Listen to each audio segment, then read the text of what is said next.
Happy Wednesday. Today we're going to finish the Nighttime in Texas article, pages 3 and 4, and then I'm going to explain some of the questions that you'll be answering. So our standard again for today is compare and contrast two or more characters, settings, or events in the story using specific details. So we're going to be finding those similarities and those differences. Okay, so just a reminder, we're continuing and finishing our text from yesterday, which is called Nighttime in Texas, and it's a story that we got from ReadWorks. Carlos, right? She said, stopping 10 feet in front of him. She fixed him with a neighborly smile, which seemed out of place on this dark and desolate block. So it means it's like dark and empty. That's right, he said.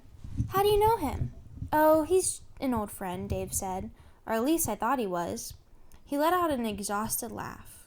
I just flew in from Maine. He was supposed to meet me here about 2 hours ago, but I can't seem to figure out where he is, and the house is locked up tight. If you remember from the text, the first part of the text that we read yesterday, he's staying at his friend Carlos's place, and he's trying to find him because he got there and the house was empty. I'm going to continue reading. Well, Carlos has been acting a bit strange lately, the woman said. In fact, over the last few months, this whole neighborhood has been acting weird. Dave shifted uncomfortably on his suitcase. What do you mean, the whole neighborhood? He asked.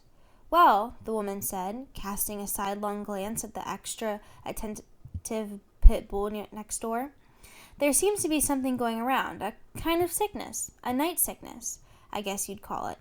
Night sickness, Dave said. Mm-hmm. The woman said, raising her eyebrow. I am Patricia, by the way. The two of them shook hands.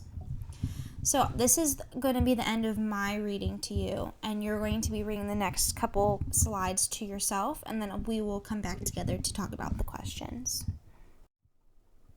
So again, you're reading this by yourself. You're going to continue reading this by yourself.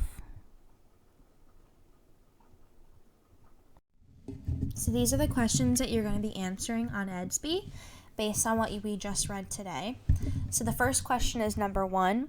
Based on how Dave and Patricia act when they first meet, how are they different? So what is different about these two characters when we first are introduced to them meeting each other on page 3? Number 2. How does Dave react to Patricia after she tells him what is going on in the neighborhood? So what are his actions or things that he says after Patricia tells him what's going on in the neighborhood? How does he react? And then why do you think he would react this way? So make sure that you're answering both of those questions for number 2. Number 3. Why might Dave think Carlos might be one of the people suffering from the sleepwalking condition? So why would Dave think this? What are some of the reasons behind why Carlos might be one of those people that have the sleepwalking condition? Why would he think that way? All right.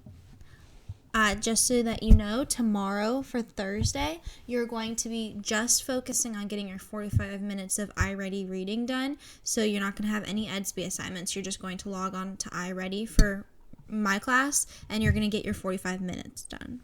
Okay, happy Tuesday. Have a great rest of your day. Wednesday, sorry.